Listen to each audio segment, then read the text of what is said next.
Hi friends, welcome to Lavanjay Lifestyle. இன்னைக்கு நம்ம சேனல்ல பார்க்க போற ரெசிபி chicken white kurma. நம்ம சேனலை இதுவரைக்கும் நீங்க subscribe பண்ணாம இருந்தீங்கன்னா மறக்காம subscribe பண்ணிக்கோங்க. அப்படியே பக்கத்துல இருக்கிற bell பட்டனையும் press பண்ணிக்கோங்க. ஃபர்ஸ்ட் panல 2 டீஸ்பூன் எண்ணெய் சேர்த்துக்கோங்க.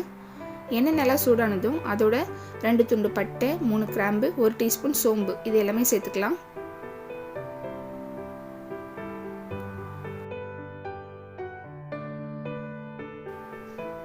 எல்லாமே சேர்த்து முடிச்சதும் ஒரு நிமிஷத்துக்கு நல்லா ஃப்ரை பண்ணி எடுத்துக்கோங்க.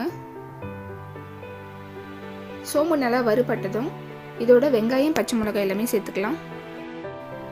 இதோட 5 ல இருந்து 6 பச்சை மிளகாய் ரெண்டா கீறி சேர்த்துக்கோங்க.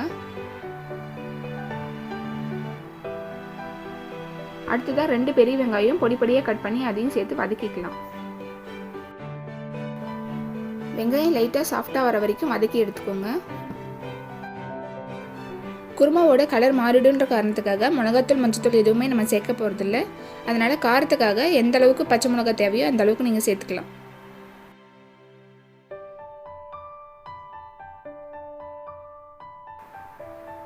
இப்போ பாருங்கள், வெங்காயமும் நல்லா சாஃப்டாக வதங்கி வந்திருக்கு. இதோட 1 டீஸ்பூன் அளவு இஞ்சி பூண்டு பேஸ்ட் சேர்த்துக்கலாம். இதோட பச்சை வாசனை போகிற வரைக்கும் நல்லா வதக்கி விட்டுக்கோங்க.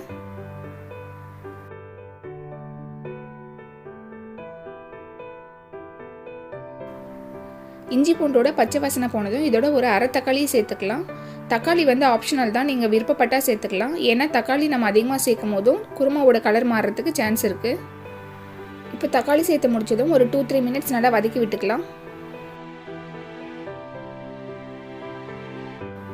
அடுத்ததாக இதோட ஒரு 1/2 கிலோ சிக்கன் சேர்த்துக்கலாம். சிக்கன் க்ளீன் பண்ணும்போது மஞ்சத்தூள் எதுவுமே சேர்த்து க்ளீன் பண்ணல. தேவைப்பட்டால் எலுமிச்சம்பழம் அப்படியெல்லாம் வினிகர் சேர்த்து க்ளீன் பண்ணிவிட்டு இதில் ஆட் பண்ணிக்கோங்க.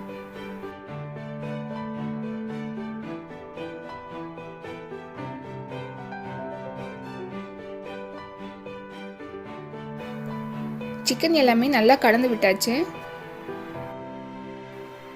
சிக்கன்ல இருந்து லைட்டாக தண்ணி பிரிஞ்சு வர ஆரம்பிச்சதும் இதோட 2 டீஸ்பூன் அளவுக்கு மல்லித்தூள் சேர்த்துக்கோங்க.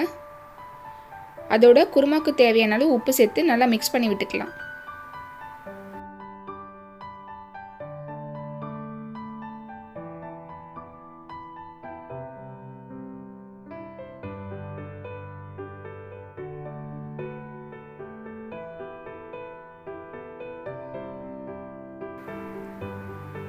அடுத்தது இதோட 1/2 கப் அளவு புளிப்பில்லாத தயிர் சேர்த்துக்கலாம்.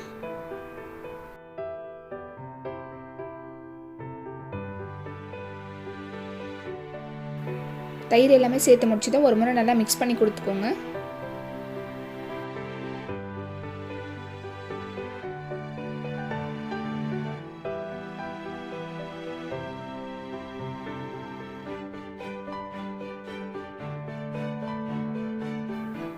சிக்கனில் மசாலா தயிர் எல்லாமே சேர்த்து நல்லா கலந்து விட்டாச்சு. இந்த சிக்கன் வந்து நல்லா ஒரு 3/4 பாகம் வெந்து வர வரைக்கும் நம்ம இதை ஒரு மூடி போட்டு வேக விட்டு எடுத்துக்கலாம். சிக்கன் வெந்து வர அந்த டைமில் நம்ம ஒரு தேங்காய் பேஸ்ட் அரைச்சி எடுத்துக்கலாம். அதுக்கு 1/2 கப் அளவு தேங்காய் எடுத்துக்கோங்க. 2 பச்சை மிளகாய், ஒரு 10 முந்திரி பருப்பை 10 நிமிஷம் நல்லா சுடுதண்ணியில் ஊற விட்டு எடுத்துருக்கேன். இது எல்லாமே நல்லா ஃபைன் பேஸ்ட்டாக இந்த அளவுக்கு அரைச்சி எடுத்துக்கோங்க.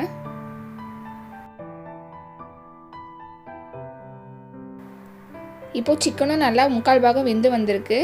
இதை நல்லா ஒரு முறை மிக்ஸ் பண்ணி விட்டுக்கலாம். கலந்து முடிச்சதும் நம்ம அரைச்சி எடுத்திருந்த தேங்காய், பச்சை மிளகாய், முந்திரி பேஸ்ட்டை இதோடு சேர்த்துக்கோங்க.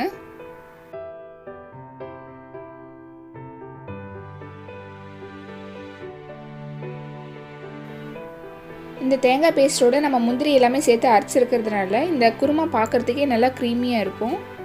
அதோட சிக்கன் குருமாவோட கலரும் பார்த்திங்கன்னா ஒயிட் கலரில் நமக்கு கிடச்சிருக்கு. தேங்காய் பேஸ்ட்டு சேர்த்து முடிச்சதும் ஒரு 10 நிமிஷத்துக்கு இதை வேக விட்டு எடுத்துக்கோங்க. ஏற்கனவே சிக்கன் வந்து ஒரு 90% நல்லா வெந்து வந்திருக்கு. அதனால் 10 நிமிஷத்துக்கு வேக விட்டு எடுத்துக்கிட்டால் போதும்.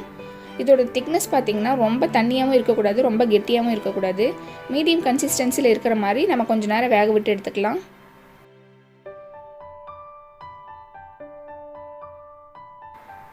இந்த சிக்கன் ஒயிட் குருமா பரோட்டாவோட வச்சு சாப்பிடும்போது ரொம்ப அட்டகாசமாக இருக்கும். பரோட்டாவோட மட்டும் இல்லாமல் கீ ரைஸ், புலாவ், சப்பாத்தி அந்த மாதிரி எதோட வேணாலும் நம்ம வச்சு சாப்பிடலாம். ரொம்பவே நல்லாயிருக்கும். இப்போ நமக்கு சிக்கன் குருமா ரெடி ஆயாச்சு. இதோட கடைசியாக கொஞ்சமாக கொத்தமல்லி இலை சேர்த்துக்கலாம்.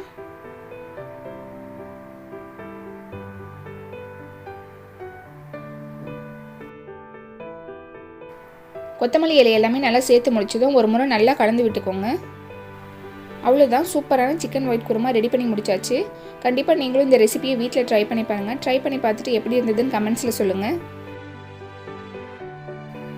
இந்த வீடியோ உங்களுக்கு பிடிச்சிருந்தா லைக் பண்ணுங்கள், ஷேர் பண்ணுங்கள். மறக்காமல் நம்ம சேனல் லாவண்ஜே லைஃப் ஸ்டைலை சப்ஸ்கிரைப் பண்ணிக்கோங்க. அப்படியே பக்கத்தில் இருக்கிற பெல் பட்டனை ப்ரெஸ் பண்ணிக்கோங்க. அப்போ தான் நம்ம சேனலில் போடுற வீடியோஸ் உடனே உங்களுக்கு நோட்டிஃபிகேஷனில் வரும். தேங்க்யூ.